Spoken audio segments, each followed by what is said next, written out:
Good afternoon. It's Monday, the 21st of November, 2022, just after 1 o'clock. Welcome to UK Column News. Your host today, Mike Robinson, myself, Brian Gerrish. We're delighted to be joined by David Scott, bringing us northern exposure from north of the border, and Mark Anderson reporting from the United States. Okay, so Rishi was in Kiev on Saturday. Here he is, and meeting the clown. Is that what we call him? I would say so. Yes, okay. Well, they shook hands, and Rishi announced that he was deeply humbled to be in Kiev, and he said that the UK will stand by Ukrainians in their fight. This was obviously his first visit since becoming Prime Minister. And he confirmed that the UK will provide a major new package of air defence to keep Ukrainian civilians and critical national infrastructure from an intense barrage of Russian airstrikes. And £50 million package for that, 125 anti-aircraft guns, technology to counter Iranian supplied drones, 1,000 new anti-air missiles. I mean, this has all been announced 15 times before, but they keep announcing the same thing. And then, of course, they're going to give £12 million for the World Food Programme's response to the cold winter that's coming, £4 million for the International Organization of Migration, and so on. So let's see what Rishi had to say. Here he is. It is deeply humbling to be in Kiev today and to have the opportunity to meet those who are doing so much and paying such a high price to defend the principles of sovereignty and democracy. But as I say, they recognized that the Ukrainians faced a very difficult, or they do face a very difficult winter. And so the Ministry of Defence was tweeting this out this morning because they're giving them all lighters. All the Ukrainians that come to the UK for training are getting lighters. Brian, I presume that's part of the cold weather kit for this winter. Well, or is it to encourage them to smoke? And we've got a consistent no smoking policy throughout UK government and Western government. So is it to get them smoking more? But glory to Ukraine, glory to the heroes. David, that's the message from the Ministry of Defence. And what's missing in all of this wonderful rhetoric, Mike, is any talk of peace, of a peace process, a ceasefire, an end to the violence.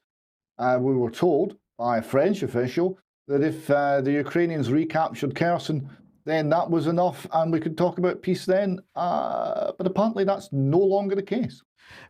Indeed, sorry, can I just come in there? But one of my questions is, what indeed did Rishi Sunak talk about? And was he the man sent over a la Boris Johnson to make sure that Zelensky did not get involved in any peace deals? Is that what Rishi Sunak was there for?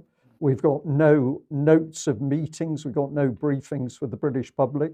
So what exactly did Rishi Sunak go to Ukraine for?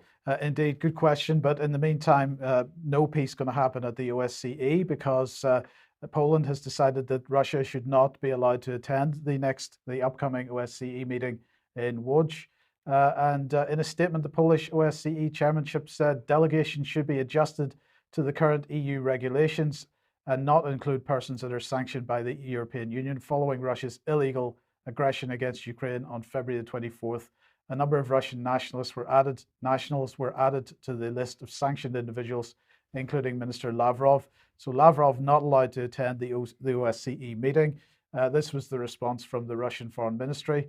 This violates the OSCE rules of procedure and decisions of its policy-making bodies and has caused irreparable damage to the authority of the entire organization. Poland, with the support of its associates from the Western camp, is pushing the OSCE into the abyss. So, David, no prospect of any negotiations or discussions at another international get-together where an opportunity may have come up to do exactly that? Indeed. I mean, how many opportunities do they need to throw away before it starts to look like they're not interested in peace at any price and at any time? This is very worrying. The time for negotiating is now. Right, there's not too much happening on the battlefield. The winter's approaching. It's going to be a horrible time for the Ukrainian people. I'm just astounded that we're closing down opportunities for discussion and not instead of opening them up, which is what we should be doing. If the Western governments have the best interests of the Ukrainians at heart, they should be looking to end the war and end it as soon as possible. Well, I totally agree with that, David. But of course, the aim is not to stop the war. The war's got to continue to the last Ukrainian, because the ultimate objective, of course, is regime change in Russia. But let's have a look at what the BBC's doing. Very interesting article here. Ukraine war, hope returns to Kherson after the Russian forces leave. And from the image and the general style of the article, you'd believe that all was wonderful light and love in Kherson now, and the people were simply back in their city. But of course, the BBC deceiving UK viewers and world viewers, because this is propaganda and a distortion of the reality. So BBC trying to give the impression people have just moved back into Kherson and the city's going to be revitalised and everybody's going to live happily ever after. But of course, what the BBC doesn't want to report on is the truth about what the Ukrainians themselves are saying should be happening in Kherson. So let's have a look at this article from Ukrainska Pravda. And this is really going to give us the reality. Here's the headline: Ukraine begins evacuation from Kherson and Mykolaiv oblasts. And if we have a look at how this has been reported, except on the BBC, this is Irina Vereshchuk from the Ministry of Reintegration of the Temporary Occupied Territories. So we've got government ministers here. Let's have a look at what they say. Voluntary evacuation from the liberated territories in the south of Ukraine has already begun, and the state is paying all costs and taking all responsibility associated with this process. This means that everyone can leave for safer regions if they wish, and the state will provide for their transportation, accommodation, medical care, etc. Our task is to reach everyone and offer them a chance to leave through Mykolaiv or Kryvyi Rih and to go to the western oblasts of Ukraine. We have the funds for this, we have understanding, and most importantly, experience, because we've already done this in the Kharkov Oblast and the Donetsk region. So very clear here what the Ukrainians themselves are doing. They realize that they cannot simply reoccupy Kherson, and they're desperate to move people out. And let's reinforce the reporting, because we can also have a look at what Yaroslav Yanushevich has said. He's head of the Kherson Oblast and State Administration, and he's calling on residents of the liberated territories in the region to evacuate, he says, due to the high risk of enemy attacks. So this is a little bit more detail. He said to residents of the Kherson and liberated settlements of the region, there is still a high probability of enemy attacks on the right bank part of the Kherson Oblast. As the Russian army flees, it is beginning to fight with civilians out of desperation. We've seen this repeatedly in many liberated localities. So the lies in there that the Russians simply target civilians, but look at what he is saying. They want people out of that area. BBC simply doesn't report this. Let's just carry on a little bit.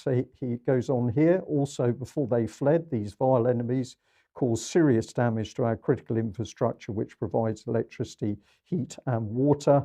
Therefore, we strongly recommend evacuating to safer areas. The team at the Kherson Oblast military administration is ready to help you with this. So that's the reality of how the Ukrainians see it. But of course, the BBC wants to give a totally different impression to Western audiences. This is a little bit of their comment. In the week since Russia pulled out of the southern city, visceral relief has been replaced with optimistic busyness.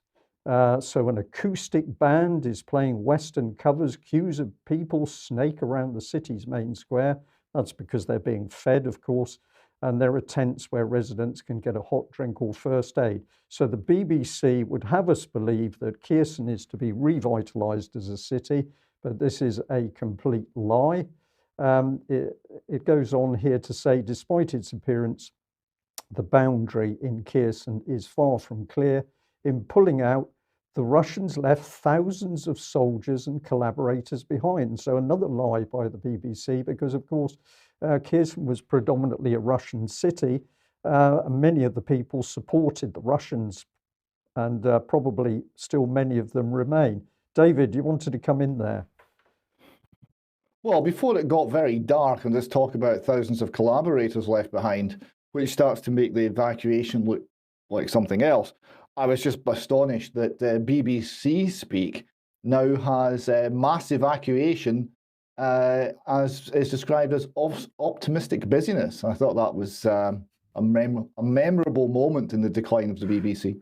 Okay, thank you for that. Well, let's just put the big man back on screen, because Yaroslav actually said in the BBC article what he really wants. He wants everyone to feel safer, and he also wants every Russian collaborator to be punished.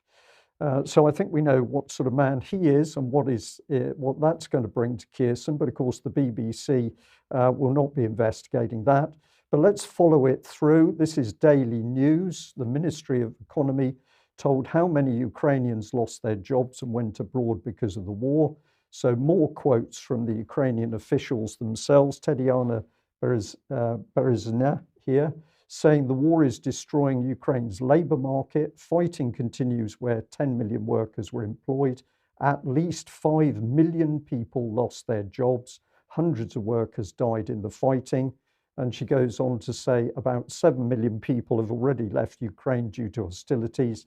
This level of employment has increased significantly. Unemployment, beg your pardon, thank you, Mike. So we're clearly seeing the state of the country here being reported by its own officials. But what's interesting with this particular lady, the Deputy Minister of Economy of Ukraine, is if we have a look at her little CV here, we find something interesting. She's done an internship at the Parliament of Canada as a scholarship holder of the Canada-Ukraine Parliamentary Programme. So is she working for Ukraine, or is she working for the interests of the Western Canada? It's difficult to tell. But here's the real meat from Ukrainian Inform. War leaves 53% of Ukrainians unemployed. And note the date on that report. So the situation has declined. The BBC is not going to talk about the reality of this. And on top of the unemployment, Ukraine has now lost, some sources are saying, over 50% of its electrical power infrastructure. And recent Russian attacks have now targeted the gas supplies. So the reality is Ukraine is now an empty shell. It doesn't function as an economy, and the West is controlling the war and the remains of that economy with soft loans. Just to ram the point home here, here's the Deputy Minister of Economy of Ukraine. What have we got? Held managerial positions in leading investment organizations, director of the Concord Capital Investment Company, and this is part of Amstar International Direct Investment Fund, headquartered in the USA.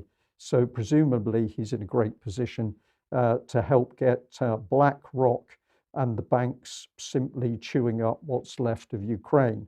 BBC will not tell its viewers the truth.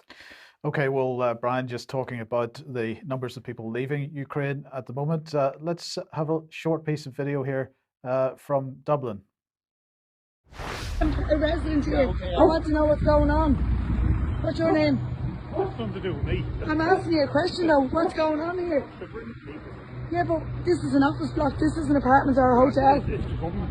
This is the government doing this. But then it's okay for residents, is it? These aren't Ukrainians. No, there's not one woman and child on this bus either. Not one woman and child.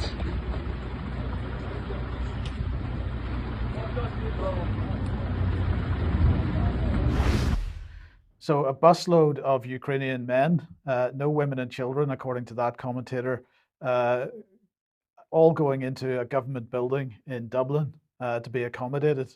Now, I was just interested to have a look at what the rules are for entry into Ireland from Ukraine. So let's have a look at this. This is from Citizens Information website, coming into Ireland from Ukraine. And it says, citizens of Ukraine do not need a visa to travel to Ireland. You also do not need proof that you have a COVID-19 vaccine, and you do not need to take a COVID-19 test before you arrive. If you do not have a current passport, you can use other forms of identification to travel to Ireland, for example, national ID card, expired passport, or birth certificate. The Irish government has asked airlines to accept these documents. When you arrive in Ireland, you should speak to an immigration officer at passport control. You may be brought to City West Convention Centre in Dublin. You can apply for temporary protection under the Temporary Protection Directive, and you can apply for a PPS number, which will allow you to apply for payments. If you arrive at Dublin Airport or Dublin Port, the accommodation is not immediately available. You'll be offered support from non-government organisations. Now, the point here is, David, that of course, once people are in Ireland, they are effectively in the UK because, of course, there is no border between the Republic of Ireland and Northern Ireland, and there are no border checks on any of the Northern Ireland ports, or even on Dublin Port. In fact, if you arrive into Dublin and then jump on a ferry at Dublin Port to head over to Holyhead, it's not a problem at all. So, my question is, what are these young men being brought into Ireland for? Are these refugees from the Ukrainian military? What are they? Or is this some kind of future terrorist being built here? I've no idea, but the whole principle of the initial evacuation from the Ukraine was women and children, not only first, women and children only. And that's what we initially saw. There was lots of women and children that were housed all over the part of Scotland I meant, all over the UK. And the Ukrainians were not allowing any man of fighting age up to about 60 to leave because they all had to be available to resist the Russians, which, if your country's under attack, is understandable. So I'm at a loss to explain what's happening in Dublin, Mike. I'm very surprised by that.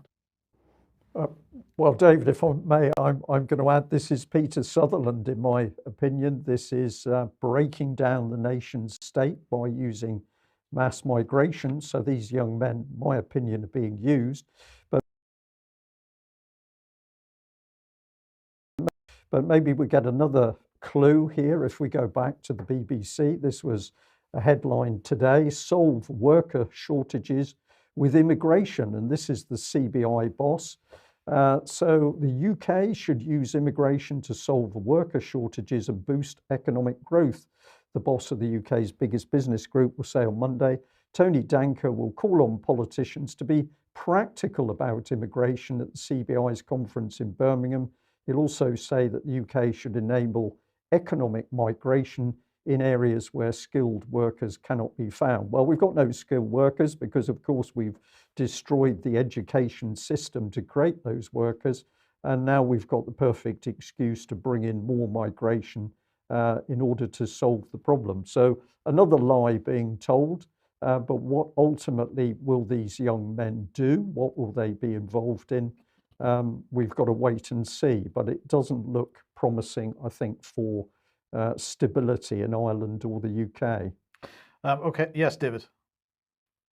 Yes, and no sign of anyone in the UK government or CBI calling for more investment to improve productivity in the British workers. That doesn't seem to have occurred to them. No. Well, let's stick with international issues and Israel. Yes, over to Israel, and this is news from the weekend. We have a report from the Times of Israel here. Shameful Israelis assault troops and initiate clashes with Palestinians in Hebron. One soldier and two Palestinians injured by attacks in the West Bank during the annual pilgrimage. Military chief condemns shameful and disgraceful criminal behaviour. And this, let us remind everyone, is criminal behaviour by Israeli Jews within Hebron. The Times of Israel continues Israelis clash with Palestinians and security forces in the West Bank city, leaving 3 people hurt. The clashes came when there were thousands of Jewish Israelis in for the weekend as part of an annual pilgrimage to the city. According to Israeli Defense Forces, Jewish worshippers being escorted by the army to the tomb of Othniel ben Kenaz attacked Palestinians with stones, who responded with stone throwing in turn. And the Times of Israel also continues, the West Bank has been on edge in the past year. This spring, the IDF launched a major anti-terror offensive, mostly focused on the northern West Bank, to deal with a series of Palestinian attacks. that have left 29 people in Israel and the West Bank dead since the start of the year. Hebron's in the southern part of the territory. This operation has netted more than 2,000 arrests in near nightly raids, but has also left 130 Palestinians dead. That figure's disputed. 146 is another figure I've seen. Many of them, but not all, while carrying out attacks or during clashes with security forces. Now, that sentence there is very sympathetic to the Israeli government. I think massively too much sympathy towards the Israeli government position, and we'll be exploring that more in extra time as to what is actually happening on the ground in the West Bank. Times of Israel concludes at the same time there's been a noted rise in settler attacks against Palestinians and security forces. Now, I would make a point here that I visit Israel on a fairly regular basis. I've seen how the Jewish tourists, mostly from America, interact with the IDF. They will stop IDF young soldiers in the street to get selfies taken with them. The general tone is one of adulation and fandom. This is a long, long way from attacking them in the street. So the point I'm making here is that the mood within Israel and within the Jewish society is shifting. It's becoming very much more extreme, so much so that the IDF is becoming a target for the anger. And this is new. This is a very significant ground shifting within the culture of Israeli society and Jewish society with respect to this conflict. The Jerusalem Post here quotes Zippy Livni, former Foreign Secretary.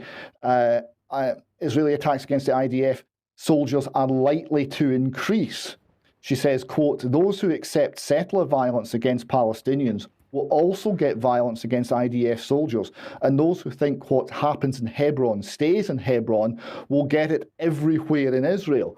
And I think she could be correct in that. The Jerusalem Post article continues. The confrontation developed during a visit to the tomb, during which Israeli citizens began to riot, throwing sharp objects and stones, leading to Palestinians responding in kind. So you see, even the Jerusalem Post is identifying the Israeli visitors to this town as the ones who are initiating the violence. Israeli security forces want to disperse the two sides and bring the scene back under control, at which point a member of the Israeli crowd attacked a soldier with a stick. The injured soldier received medical treatment at the scene before being evacuated further. So again, we're seeing here the anger is such that even the IDF, if they are seen to be protecting the Palestinians, are now being subject to the violence themselves. Again, a very significant shift in the culture within the Jewish community that's propelling the violence in the West Bank. The situation's worsening, the death toll's increasing, and there is no political initiative in sight at all to do anything about it. Okay, thanks for that. Okay, if you like what the UK Column does, you would like to support us, please head over to community.ukcolumn.org. There are options to help us out there. But you can pick something up in the shop, including perhaps a gift voucher for Christmas. Well, that would be a wonderful thing. It's very good for the person receiving it. It's very good for the UK Column. So if you haven't bought one before, perhaps you might consider doing that. But please do share the material you find on the various platforms. And David, a couple of ads for some of your material. Yes, we have an interview here with Bob Murphy, Austrian economist, to cover, well, many things about the Austrian School of Economics and the situation within the economy. Lots of interesting comments about inflation and its causes and exactly what the trajectory is there. So I hope people will catch up with that interview. Also, we have an interview here with Professor Enos, who was one of the very first to stand up against the COVID tyranny and has been there all the way along. So this was a bit of a retrospective, a look back at the whole COVID crisis right up to the present day. A very interesting interview with a lovely man. And on the subject of lovely men, we have an interview just up with Brad Skistimus. This is 5 times August, the man who's generated the soundtrack to the resistance to COVID tyranny, and he's now taken all of his songs and put them into an album which is called Silent War. It's available on all the normal downloading websites, and also on his website you can get a CD. The vinyl edition is sold out, as you see, so hopefully people will support Brad and buy his music. Excellent. Well, let's bring in Mark Anderson. Mark, thank you very much for joining us at this early hour for you. US Supreme Court, what do we start off with here? This past summer, when the Supreme Court of the United States overturned Roe v. Wade, there was talk of a leak prior to the official announcement of their decision. The way the Supreme Court works is typically in the fall of a given year, they'll argue a case, and some months later, the following spring or summer, they'll rule on a case. So there's a gap there in time. Now, that gap needs to be shortened, and we'll talk about that in a moment. But now, in the wake of the overturning of Roe, where they say there was this leak, again, prior to the actual announcement that they overturned Roe, now there's this article appearing that back in 2014, the same Supreme Court justice that wrote the majority opinion for overturning Roe, Samuel Alito, allegedly leaked a Supreme Court ruling at a dinner with two high-powered Ohio GOP donors that have given a lot of money to an evangelist, a Christian evangelist, conservative, he says, named Rob Schenck. And he was born in New Jersey to a Jewish family and said he converted to Christianity. At any rate, these two donors they had dinner with the Samuel Alito and his wife in 2014, prior to a major ruling at that time. And they said, this couple, these donors, said they got advanced knowledge from Alito of how he was going to rule on the Hobby Lobby Burwell case. And that case had to do with contraceptives. Hobby Lobby is an arts and crafts store, and it's run by conservative evangelicals, the family that owns the business. And Hobby Lobby won the case, and the court ruled that they did not have to cover contraceptive coverage in the insurance provided to Hobby Lobby employees. So that was seen as a victory for the religious right, as they're defined by the mass media. So again, supposedly, Mr. and Mrs. Alito at this dinner with these two donors, Mr. and Mrs. Wright from Ohio, leaked this decision ahead of time. And then the evangelist Rob Schenck then supposedly benefited from this. And what all this boils down to, amid the complexities, is that as we speak now, fast forwarding to today, the Senate Judiciary Committee, citing the Roe overturning and citing this Hobby Lobby case from 2014, they're basically saying the Supreme Court has committed two unforgivable leaks ahead of time of major social issue decisions. And so now the Senate Judiciary Committee is coming down on the Supreme Court of the United States for so-called ethics violations. But regarding the 2014 Hobby Lobby case, Justice Alito denies leaking in advance the Supreme Court's ruling on that contraceptive coverage. And Mrs. Wright, Mr. and Mrs. Wright, who were the two donors that had dinner with the Alitos, and they supposedly received the leak, she also denied that Samuel Alito tipped her off on how the court would rule in 2014. So there's a lot of moving parts in this one, but it comes down to the liberal establishment and the media establishment doing anything they can by hook or crook to call into question the validity and the legitimacy of the Supreme Court of the United States itself, because overturning Roe was such a huge blow to the liberal establishment after almost 50 years of having their death cult, their abortion industry in place under Roe v. Wade. And the liberal establishment has suffered some serious losses under Alito and under the generally conservative Supreme Court in recent years, going back to 2014. So they're really just trying to impugn the reputation of the court, especially of Justice Alito, and try and make it look like the court is guilty of all these ethical breaches, when the only time a actual leak evidently took place was right before the Roe decision, but evidently there was not a leak, at least not a leak that Alito is aware of in the Hobby Lobby decision. So we're looking at something very disingenuous here, an attack on the court by the liberal establishment, which is beginning to lose the narrative. And much more could be said on this, but there'll be more from me as the Senate Judiciary Committee delves into this, and there'll be more revelations on what this is really about versus what we're told that it's about. Yeah, but this So is that's probably sufficient on that topic for the moment. okay. Thank you for that, Mark. It's interesting to see the attack because, yeah, this is probably a sign of desperation, but we've got fundamental institutions being undermined effectively from within. We're seeing this behavior in the States, we're seeing it in UK. But what about the next segment here? Have we got somebody who's finally speaking out to tell us the truth about what's happening with wokeness and all that entails? Yeah, this is some good news. We don't get enough of that, correct? Retired Lieutenant General, and here's my French, Michel Maisonneuve. I think Michel is Michael in English, you know. He spoke November 9th at a big gathering of Canadian military officers. And according to the Ottawa Citizen, serving senior Canadian military officers gave a standing ovation November 9th to a speech by this retired Lieutenant General, Michel Maisonneuve, who criticized everything from the removal of historical statues and apologies to victims to government climate change policies. Where's this guy been hiding, right? And it goes on to say that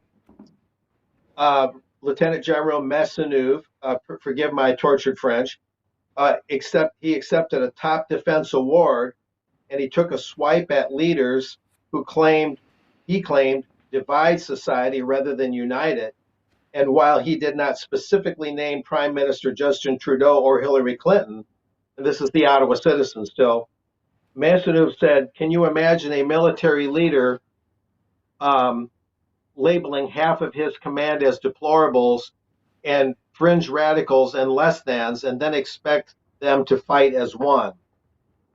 And it goes on to say, conservative MPs, anti-vaxxers, right-wing commentators, and those who support protests, which blockaded border crossings and occupied downtown Ottawa early this year, have all railed at Trudeau for his comments about demonstrators.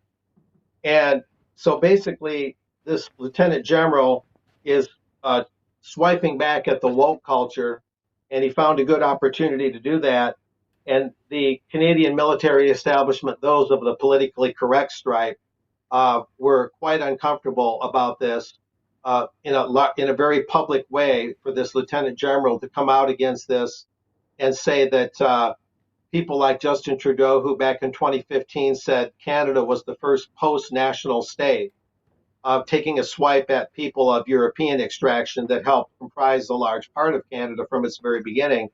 The general, if you boil it down, the general's basically saying, with people like Trudeau in charge and others of that ilk, the Canadian military will have nothing worthy to fight for.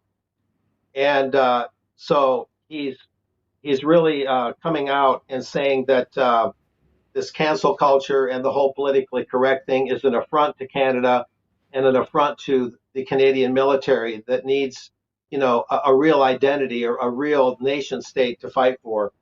So and then the National Post had some interesting comments. John Robson, a commentator for the National Post, had a lot of interesting things to say.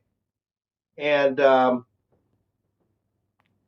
let me see, there's much could be said. So, Mark, basically, report, the response in this article shows that the military really picked up on what he said. I find this very encouraging that one, the man had the bravery to speak out, and two, he got such a fantastically positive response from his military audience. This tells us, of course, that many people can see through this agenda. What's Mike Pence got to say with his "So help me God"? Is he actually doing something productive, or the opposite? Well, Mike Pence, this is a very interesting case. He's going to be interviewed this coming Monday, the 28th of November, by the Chicago Council on Global Affairs about his new book. And it says here, Vice President Mike Pence on America's role in the world. And now that's very notable. The main thing he's going to be talking about is his role in upholding the results of the 2020 election and his supposed resistance against those Republicans in Congress and Trump for wanting an election recount and claiming that the election had been stolen. But the thing to watch beyond him defending his role in that regard is what's going to become of Mike Pence. And him speaking to the Chicago Council, which of course is the former Chicago CFR, is indicative of a major change, a potential one for Mike Pence. Is he only going to talk about his role in supposedly upholding those legitimate election results from 2020? Or is he going to get more into his newfound view on globalism? And this happened, as you're showing, to Mad Dog Mattis, Jim Mattis, a couple of years ago. He used to be Trump's Secretary of Defense for 2 years, and he took a 180 about turn and completely repudiated everything that Trump stood for. And the next thing you know, Mattis was speaking to the New York Council on Foreign Relations and to the Chicago Council on Global Affairs with a new book, just like Pence is. And as I wrote here in one of my Truth Hound articles, at the time, Mad Dog Mattis sold his soul to globalism. And not only did he turn his back on Trump, he turned his back on America first. He turned his back on American sovereignty. He wrote an article for the CFR journal Foreign Affairs, and he went in both feet with the globalist crowd. And he was the first speaker, notably, at the Lester Crown Foreign Policy Speaking Series at the Chicago Council. And so the question is will Mike Pence go the same way? Will he go beyond his story? Forgive that's a Amber Alert thing.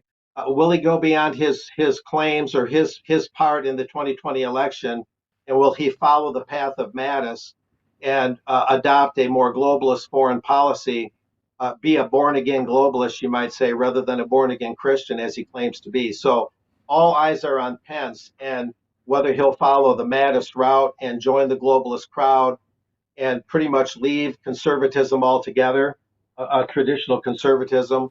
We'll see what happens a week from today on that one. So that's an interesting trend to watch. Okay, Mark, thank you very much for that report. Okay, now yesterday Steve Barclay was on with Laura Kuenssberg on the BBC, and she asked him about the situation with respect to A&E admissions to the National Health Service. Just have a listen to a short excerpt from this. You use the word challenge a lot. I want to show our viewers what challenge really means. We can look at this graph, you might want to look at it as well. The number of patients who have to wait over 12 hours before getting onto a ward when they arrive at A&E. Look at that spike. And in a way, Laura, that's that not makes a challenge, that's a disaster, that makes isn't my it? exact point. You can see the extent to which that has risen exponentially On since your the watch. pandemic. So the point I was making was in terms of where, from the Labour Party here, this being a 12-year issue, you can see there's been a very material impact from the pandemic, and it's in that context that we've taken the difficult decision on social care, whilst we remain committed to those reforms, to delay them for 2 years, which frees up the £6.6 billion investment into our NHS, but also the 2.8 and 4.7 billion that goes into care. Can you look at that as Health Secretary and tell our viewers this morning that this system is working? Well, that's why we're put with a very difficult... My question, can you tell people that the NHS is working it is right under, now? I recognise, Laura, that it is under severe pressure, and that graph... So NHS under severe pressure, but Brian, it's because of the pandemic. It's got nothing whatever to do with government policy. Sorry, Mike. It's everything to do with government policy, because it's the government policy which has destroyed the NHS from within. She's talking how many hours? 15 hours did she talk about A&E? Two, anecdotal stories, but I know they're true, of people who were in A&E not last weekend, the weekend before. One family were there for 32 hours. The other was a lady with her elderly father. They'd already been there for 54 hours without proper admission into the hospital. This is complete breakdown. Indeed. So let's just bring the latest all-cause mortality statistics. This is from last week, and we need to look at the right-hand side again. And once again, we have another week gone past with significant excess mortality above the 5-year average, and nobody really commenting on it. Well, the Telegraph was commenting on it, let's see, yesterday. And this is the headline: True impact of COVID on cancer patients revealed as excess deaths soar. So the Telegraph attempting to suggest that it's cancer. The question is it cancer? Now at the bottom of that screenshot there, you can see there's a link which they have linked to something that they describe as the numbers dying from cancer. Well, in fact, they link to another Telegraph article. They don't link to any actual data. So let's look at some data and look at excess mortality in England caused by death, in this case, cancer. And if we look on the right-hand side at the relevant period there, similar to the previous graph, we find that actually cancer isn't really causing too much in terms of excess mortality. Brian, it's pretty much on the 5-year average line, and so cancer isn't the reason for it. On the other hand, if we look at, well, what's this ischemic heart disease? Well, that's producing some fairly significant excess mortality. And what's this one? Heart failure. That's also producing some fairly significant excess mortality. So what is the cause of this? Nobody seems to really want to grip it or ask the relevant questions. And I just want to finally make the point, this isn't just a UK problem, because just one example here, what can explain the excess mortality in US and Europe in 2022 from Health Feedback here? And again, another sort of mainstream organization not prepared to actually ask the relevant questions because they're not prepared to do any more than saying, well, we don't really know what's causing this. Well, they don't want to go near this. And of course, we've got to come back to the MHRA, which is simply saying, oh, well, there is a bit of a problem now, but the deaths are skewing the figures, so we can't investigate it. This is a cover-up on a vast scale, national scale. Indeed. And I just wanted to include this one for you, David. NHS chiefs in Scotland discuss having wealthy pay for treatment. And this is the BBC claiming an exclusive on this. They're saying they've seen internal minutes which shows that the NHS and the Scottish government were actually discussing the possibility of having a two-tier NHS system where people that are wealthier are required to pay for their treatment, whereas the poorer continue to get it for free. Humza Yousaf tweeting out this morning, SNP-led ScotGov has never contemplated charging anyone, regardless of wealth, for treatment on the NHS and never will. So, I mean, I don't know. I know this is kind of hijacking you a little bit here. I don't know what your thoughts are on that. Well, Scottish Government is the least transparent organisation outside of North Korea. And whether this is true with dear Humza remains to be seen. If that turns out to be false, unfortunately, he will not resign. Well, indeed. Okay, let's have a look at this then. Exclusive women's ordeal at Fernethy House revealed in latest abuse allegations. Now, you've covered Fernethy House before. Just very briefly, give us a reminder of what this is about. Yeah, Fernethy House was a home owned by then the Glasgow Corporation, and they used it for short-term breaks for schoolgirls from Glasgow to go to the Angus Glens for a holiday for around 4 to 6 weeks. And in that, there was a great deal of abuse happening in this facility. There are 200 women who are now campaigning for information on what actually happened and for this situation to be appropriately addressed, and for essentially full openness and disclosure is what their main demand is. And this has been ably supported by the Courier newspaper in Dundee, who've done some fine journalism, and we're going to cover some of that here just now. This article here in the Courier reports Shan Cruden, her ordeal. She says, I woke up and my 5-year-old sister was getting dragged out of bed. She had wet the bed and was being put out in the hallway all night. I got up from my bed to check she was all right and got battered and told not to move. She also remembers the girls being forced to write letters home to tell the families they were having a great time. She said, my letter home got torn up in my face because I was supposed to copy what was written on the blackboard. I kept hoping I would get something out. And she added, it comes back in my mind a lot, especially with my own kids. I've not allowed them to go certain places because I worry. I feel terribly guilty about how I brought them up because they missed out on a lot. I'm just an angry person, and it all stems from Fornethi House. Now, we've been doing some research on this, and we've discovered this information. The Corporation of Glasgow reports, and these go back to the first one that mentions Fornethi's 1961. This is the School Health Service report, medical inspection and treatment of school children. And here you see the residential schools listed, and it's not just Fornethi. Fornethi's listed here under convalescent residential schools, but there's the normal, quote, normal ones, Achnamara, Lochgilphead, Dalguise, Dear Dunkeld, Wigton, Galloway in Wigtonshire. We've also got Asgore, that's on Bute, Dunoon, Kilmarnock, Bearsden, Maybole, Ardrossan, as well as Fornethi. And you see how they're differentiated between Protestants and Roman Catholics, between girls and boys in some cases, including a nursery here at South Anne and Fairley, that's in Largs. So what I would say here is, if people can freeze the screen, if you have experience of any of these homes, please write to us. It's david@ukcolumn.org and tell us what you experienced in these homes. Because for Nethe, we know there's 200 women already come forward to say they had they experienced abuse. The home took 74 girls at a time, operating all year on a 6-week roughly turnaround over decades. There's something like 20,000 girls went through this home. So there's going to be more stories and more abuse and more people suffering out there. And we've got another similar report here from the Corporation of Glasgow, this one from 1972. And again, if you can freeze the screen and look at all of the different homes that are listed, Nerston, East Kilbride, Lumsden, Maybole and Ayrshire. We've got many in the Clyde Coast. So anyone watching, if you've experienced of any of these homes, please let us know what you've experienced. And I'll just finish on this subject with a call to look. We've got a link to this on our website at present.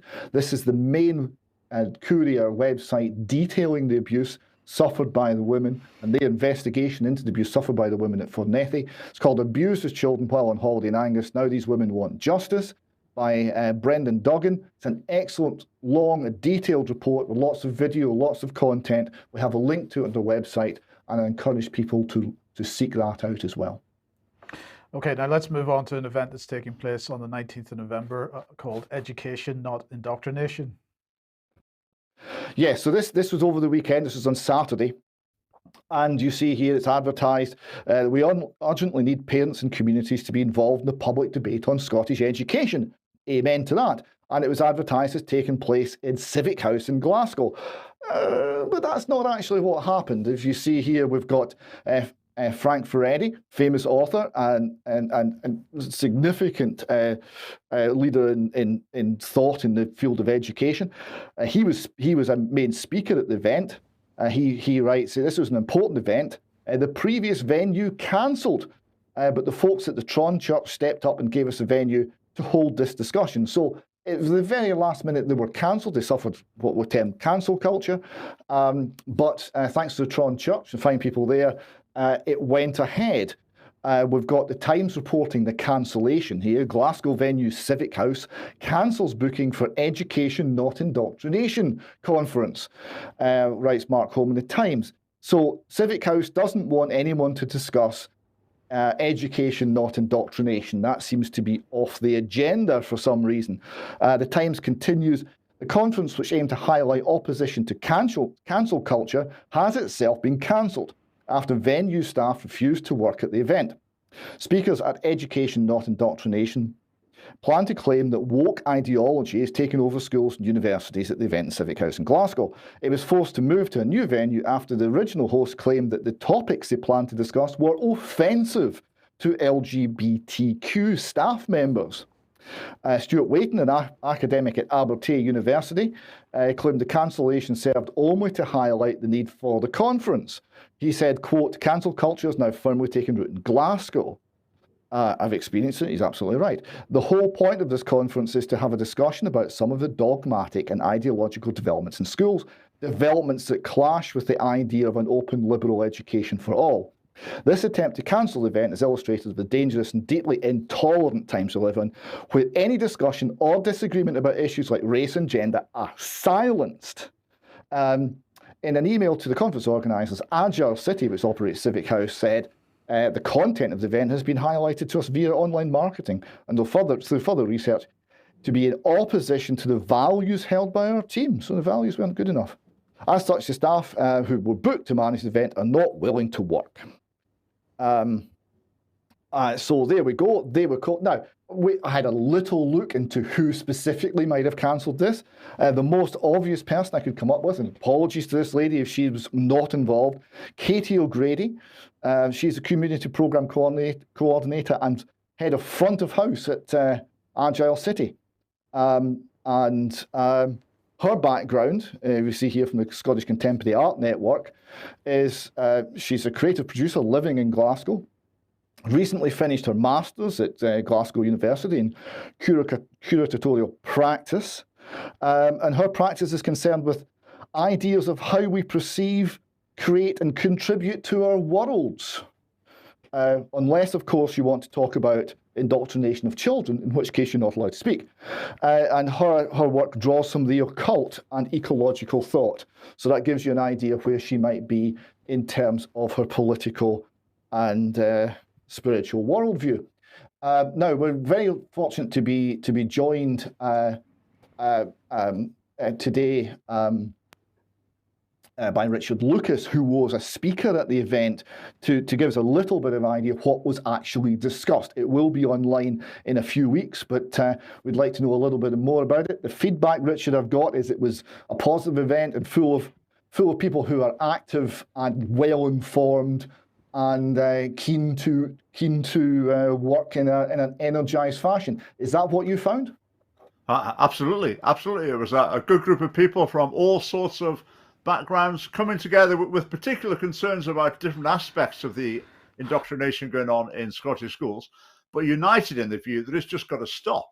Schools are not supposed to be political activism training camps, but that is what they're being turned into under the Scottish government. So there's the usual sex education, transgender, but also the critical race theory, and also the promotion of a sort of globalist worldview as well, through a formal assessment system with the OECD that the Scottish government has signed up to. They talked about this sort of obsession with well-being and trying to teach children that they're vulnerable and need to be dependent on adults, particularly dependent on agents of the state as well, in order to get through their day at primary school. So there's all different aspects, and just the fact that the event was happening was really encouraging. I think parents, teachers, and pupils as well in Scotland are starting to wake up to what's going on in schools.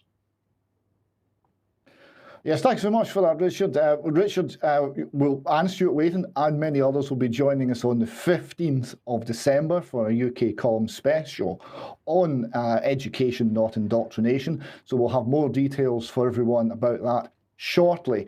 Just before we leave you, Richard, next steps in terms of what came out of this conference? Are there next steps that have been identified and things that are happening immediately? I heard something about the formation of a union, a kind of collectivist organisation to allow people to resist this and not be alone and not be isolated. That's absolutely right. The Scottish Union for Education is its very early stages, but it is going to be launched as an official organisation. It won't be the sort of union you join to get a lawyer, if something goes wrong at work. Not that sort of union, but a union where you can bring these problems and discuss these problems and to pass on the issues. A lot of teachers in particular are very worried to speak openly about their concerns about the education system because they fear for their career. So the Scottish Union for Education can represent these views, be a forum, be a medium for communicating these views to the wider public and to the government. So yeah, I think it's a very exciting development. We look forward to seeing it flourish in the future. Richard, thank you very much for that. I look forward to talking to you more. And Richard has got an interview with us coming up in the following weeks as well. It's being worked on at the moment. Until then, Richard, thank you very much. Well, David, I'll say very good to see people really standing up to be counted. But of course, the agenda that's coming through, promoted by the media, BBC fully involved with this. I've taken just a little segment out of BBC Media Action here because I've discovered that they've got a major campaign running on equity, diversity and inclusion. I will do more on this, but this is the document that I discovered from earlier this year.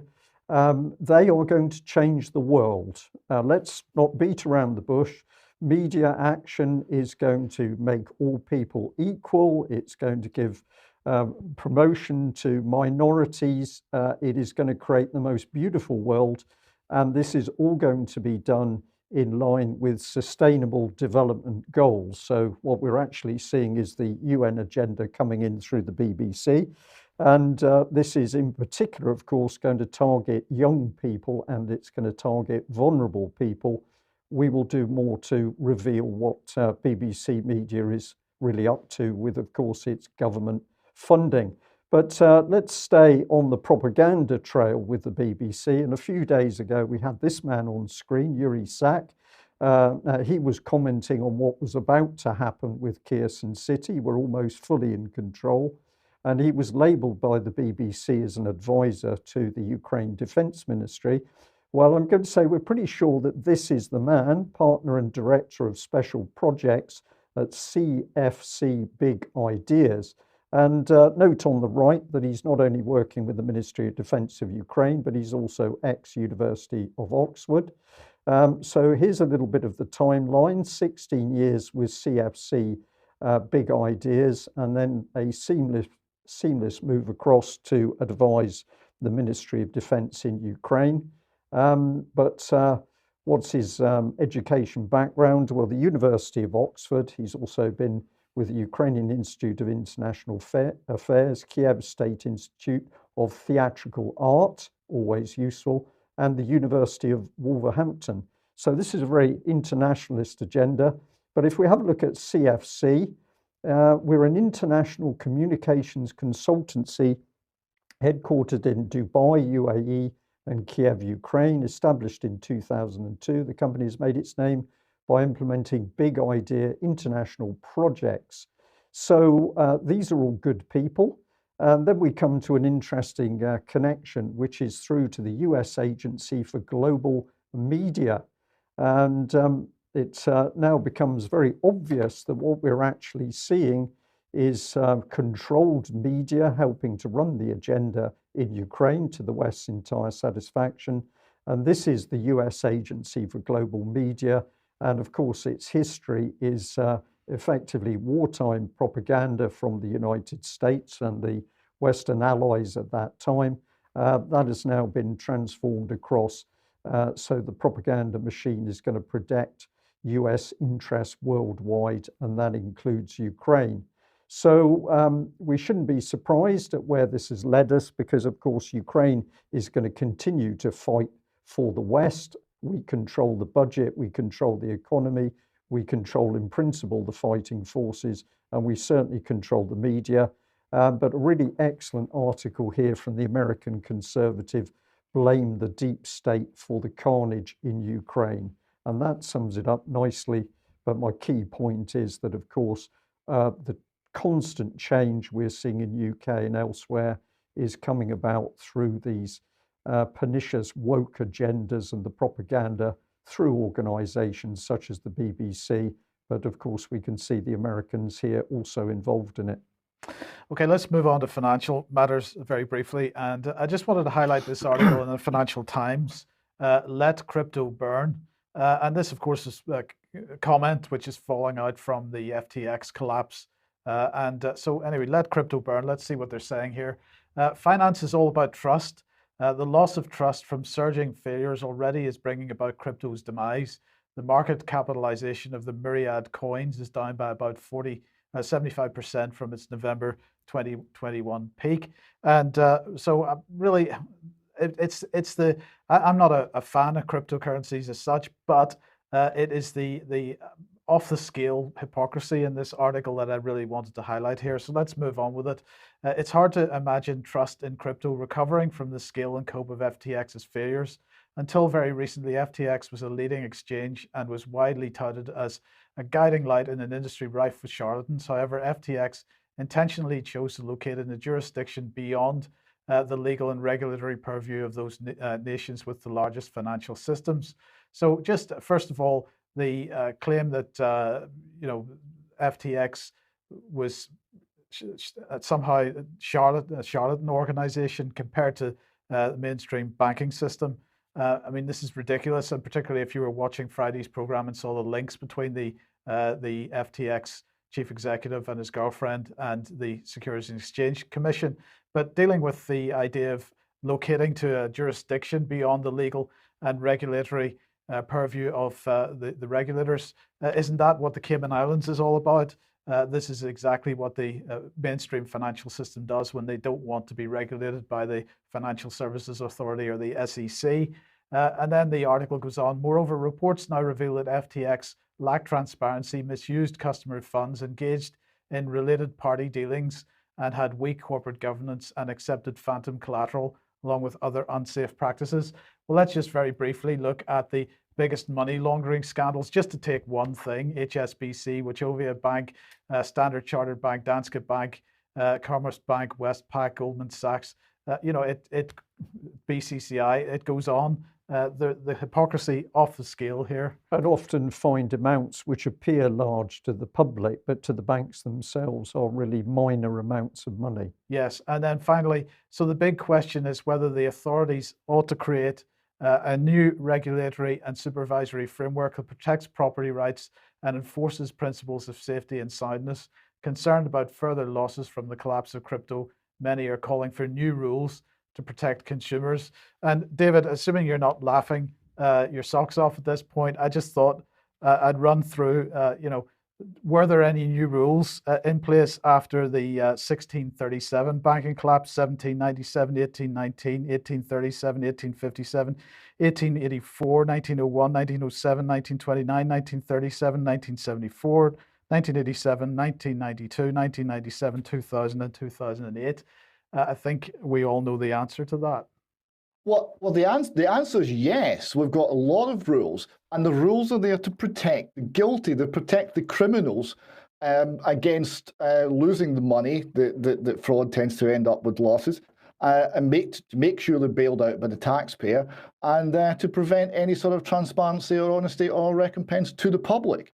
The rules are not our friend. The rules protect the criminals. Something that was made in one of the articles on FTX that we linked to. A follow-up article it's got a link on our webpage at the moment. It's called FTX Worse Than Enron, and that's the assessment of the person who's dealing with the liquidation. Who was the liquidator for Enron? And he says this is the worst he's ever seen in terms of corporate mismanagement. So it is a terrible situation, but the rules will not help us. No, indeed. Okay, let's move back to the United States, David, and an older story, but with some recent developments. Yes, and one that really talks to a lot of the problems in the society that we've been covering today. So this is the Army Times, United States, from October 2001, a year ago, over a year 2021, ago. 2021, yeah. Sorry, beg your pardon. 2021, beg your pardon, a year ago. Quote, she was just doing her job. A homeless vet loses a service dog during arrest for panhandling. So this is Joshua Rohr. So he was in a town called Gastonia, a shopping centre, with his dog Sunshine. Sunshine Ray is the name of the dog.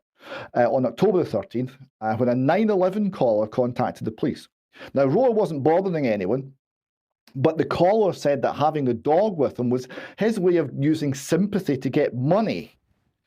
So even though Rohr wasn't armed and he wasn't harassing passers-by, according to witnesses at the scene, the encounter would ultimately end with his arrest and Sunshine's death. So here we see a picture of Sunshine Ray, the dog. Now, Rohr was deployed to Kuwait and Iraq, and he was with the Kentucky National Guard. He suffers from service-connected post-traumatic stress disorder, and his 2-year-old Belgian Malinois, called Sunshine, was his Veteran Affairs prescribed treatment, according to an official letter from the VA provided to Military Times by Rohr. He said he wasn't doing anything illegal. I was just standing there waving at people. This lady waved me over and offered me money. This apparently used to happen quite a lot because the local community knew him and took care of him. He was living in the woods, camping in the woods, and the local community would help him out with food and with money. He said, I was accused of falsely of using my dog to get money from people and asking people for money, but that's not true. So the police drove up aggressively with the lights on. He said to the dog, she was just doing her job, licking me, trying to calm me down. The cops started yelling at her and me, telling me to get her to settle down, but they wouldn't allow me to physically get control of her. He was pinned against the bonnet of the car at this point. He was taken away for booking, and he begged officers to let Sunshine come with him, citing a statute that says she should do this. He said they laughed at me. I begged them to bring her with me or to give her to an officer to take with them, but they wouldn't listen. They didn't care. Rohr never saw Sunshine again. His friend did manage to catch the dog. They tasered the dog. The friend did manage to catch the dog, but she later slipped her leash. When he was released from prison, he spent 2 days looking for her, but she'd been hit by a car and killed. The Army Times reports that losing Sunshine was devastating to Rohr. He just wanted to die. He said, I lost my ability to believe in and function in society. I cannot function without a service dog, and they stole that from me. I don't know how I'm going to recover from this. I begged them not to separate us. They didn't care about me or her or the fact that I needed her. Now, we do have video, and I have to warn viewers and listeners, this is quite difficult to watch. Some people might find it upsetting. I confess I did. But nonetheless, it brings out very important points about how we're treated by those who are there to allegedly protect us, and the callousness that anyone who's vulnerable is likely to receive from the state.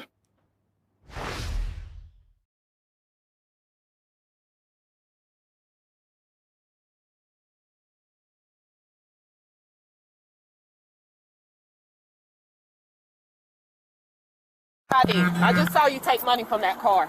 Yeah, you saw me take money, but you didn't see me ask for it. All right, let me get your ID, okay? You can't ask for my ID for yes, I can. giving me money. Okay, get your dog, okay? Yes, I can. It's called panhandling. But it's not panhandling if I didn't ask for it, is it? ID. You can give me your ID or you can go to jail for RDO. Which one you want to do? What's the ID for, though? Because I'm about to write you a citation. For what? For panhandling. That's not panhandling. Yes, it is. No, it's not. If you come up to me and give me money... You walked out to the car. Because they stopped. Did you see them stop? Give me your ID. You saw the whole situation. Give me your ID or you're going to jail for RDO, which is resist, delay, obstruct. Okay? You're going to write a disabled veteran that's living in the woods a ticket. Yes, because I asked you not to do it, and you did it. I didn't do it. You and see me. There and watched here. I'm packing my stuff up. I sit there and watch you. You watch me walk up the sidewalk. You're back in Third City. I'm out with that subject. Like, you literally watch me walk up the sidewalk. Okay, give me your ID, sir. Stop. Give me your ID. You're going to write me a ticket? Yes. Oxford and Gaskell Drive. Yes. I didn't commit a crime. You violated a city I ordinance. didn't. No, I didn't. There's no city ordinance that says somebody can't give me money. And you obstructed traffic. No, I didn't. They did. They did. They obstructed traffic. You're the one in the car. Give me your ID, sir. I'm not giving you my ID because I didn't break the law. I'm not doing it. Therefore, he requested a sergeant. I'm doing all right, sir. Just saw with him. I told him he couldn't be on the median. Yeah, and I just saw him walk out to a car to get money. Yeah, I saw him at the Circle K the other day with the car. Yeah. So now he's refusing to give me his ID because I'm going to write him for violating the city ordinance. She's trying to write me a ticket because I was walking up this, packing up. She told me to pack up. I told you. I was rolling up my road. And somebody stopped and gave me money. Not and you saw it yesterday. He saw it too. People give me money without me asking. I don't have to ask. Because you're, first of all, I mean, it can be inferred, okay? Because that's the way the law works. Right. Things can be inferred. So if it appears that you're violating the ordinance, that's how that works. Right, but if... So let me tell you... There you go. No, your state ID, not your VA This ID. isn't valid. It's not valid. I need your state ID, not your VA ID. I'm gonna ask you one more time. It's not even valid. Give me It's your state out ID. of date. All right, turn around. What's wrong, dude? Turn around. Are you kidding me? Do you around. see this? Somebody help me! Hey, what are you doing? What are you doing? Mama! Hey! What are you Hey! doing? Call your dog off. Call your dog off. Call your dog off. Call your dog off. Call your dog off. Sir, call your dog off. Call your dog off. He just bit me. He bit me. Call your dog off. To Charlie. Call your dog off. Call your dog off. Call your dog off. Call your dog off. We need. To Charlie 10 City. We need more units. We need more units. Help me! Stop! Why are you doing this? Somebody help me! Record! Turn around. Record this! Turn around, sir. Help me! Sir, turn around. Help! Turn around. Why are you doing this?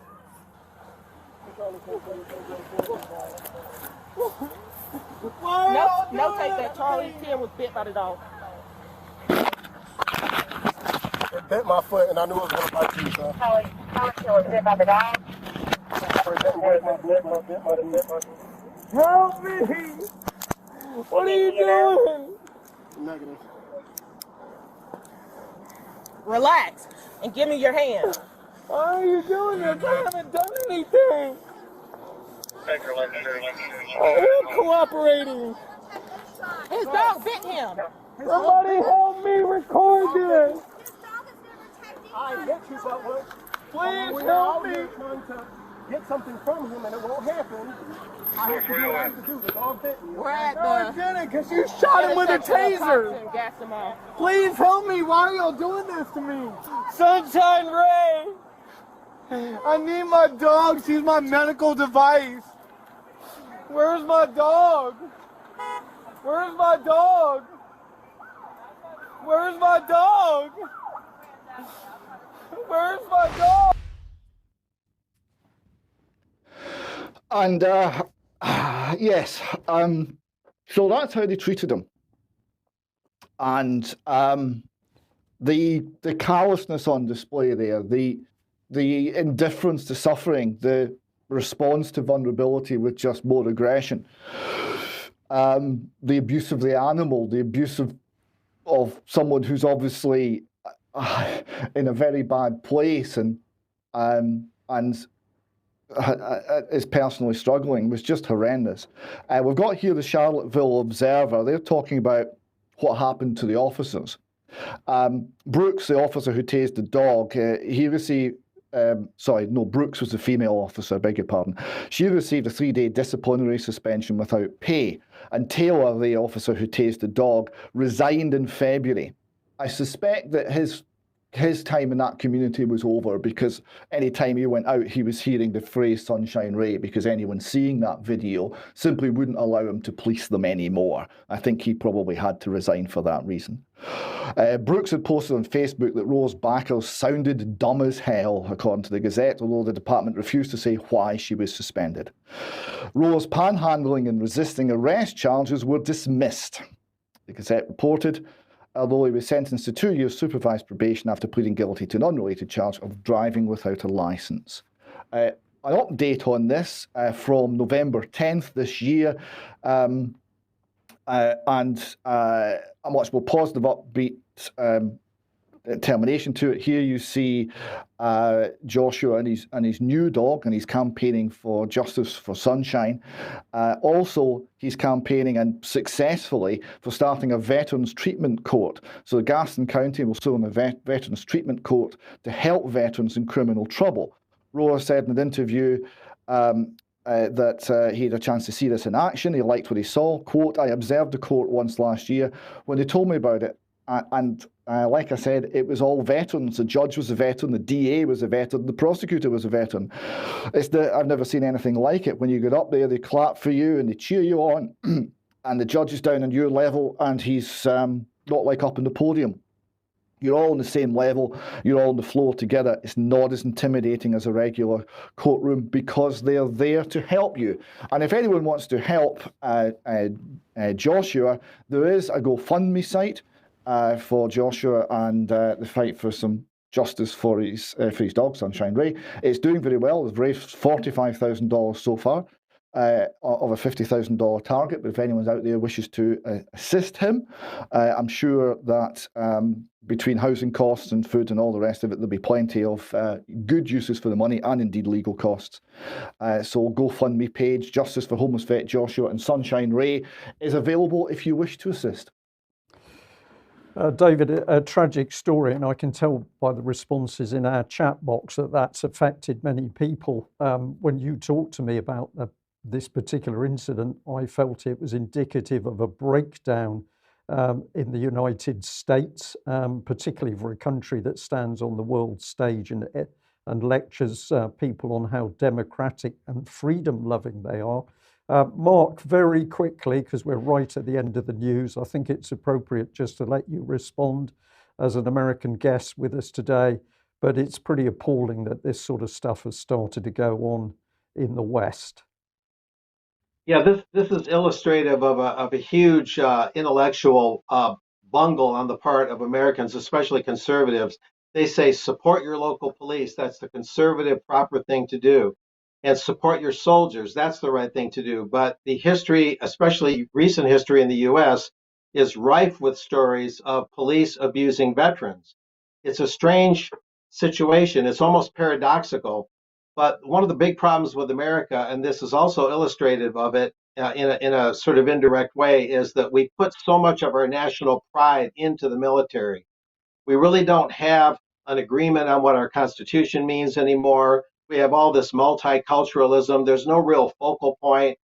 Christianity is no longer the dominant force it used to be in terms of the ethic and moral direction of the country.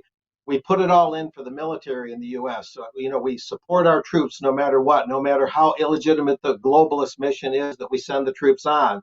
And yet when those troops get home from these untenable and unwinnable wars, over 20 years in Afghanistan, the longest war in American history, these troops get home and they get treated like this from this freedom-loving, military-loving country. And so it just shows you that supporting the police unconditionally is a very wrong-headed thing to do. A columnist friend of mine, William Norman Gregg, wrote about that in extreme detail. He's a late writer. He passed away a few years ago. He exposed the underbelly of many police agencies acting unconstitutionally and in a way that no soldier would want to go overseas to defend. And this is somewhat what the Lieutenant General from the Canadian military that I talked about earlier was complaining about. Yeah. Canada is getting to the point where there's no nation to defend. Yeah. And so this kind of breakdown is intolerable, and we can only hope this soldier gets the help he needs, because his case is illustrative of this huge problem that I'm only scratching the surface on. Okay, Mark, thank you very much for that. Well, we just end on this one that I came across shortly after I'd watched the video about the dog. But this is in Plymouth, and what's the headline? Delivery driver who dropped cigarette butt on the floor, slapped with hefty fine. Apparently, a Plymouth fast food delivery man has been fined more than £1,400 for dropping a cigarette butt on the street. Mohammed Abami, 31 of Channelwood Avenue, was caught by a, quote, environmental enforcement officer. And okay, the man initially tried to sort of deny that it was him, and he tried to get away without being identified, but he was identified via the vehicle. And ultimately, he was fined £1,400 for that cigarette butt. What I found so very sad was there was comment in the article from this councillor who'd said there's absolutely no excuse for littering in Plymouth, and I'm pleased that the magistrates have handed out such a hefty fine for the offence. Let this be a message to the very small minority who think it's okay to litter. If you are caught, you will be punished. And what I find so very sad about that comment was, I think I'm right in saying that that particular councillor worked very hard for UKIP to stand up against what certainly many people saw at the time, quite rightly, was a dictatorship coming into force. And yet here in Plymouth, nobody has been hurt. but we're going to fine somebody £1,400 for a cigarette butt. I think this is also indicative of the type of society that's taking over the UK. Yeah, and particularly hypocritical again, because of course most of the litter in Plymouth is related to shoddy bin collections, but that's a whole other issue. Yeah. David, we'll end on this then. From the G20, we've got Bob Moran, Bob's Cartoons, again summarising things, and we've got the title here is Crushing It, and we've got Xi Jinping, we've got Bill Gates, Justin Trudeau, Klaus Schwab, child sniffing Joe Biden, and diminutive Rishi, and what they're crushing, well, they're crushing freedom. Indeed. Yeah, absolutely. We'll end there. David and Mark, thank you very much, and a big thank you to our guests for joining us. We will be back shortly for Extra Time, and as always, a huge thank you to all of our viewers and supporters, because the UK column is only possible with your help. So thank you very much, and we are looking forward to some exciting news in the next couple of months. We'll leave it there. Thank you. Bye-bye.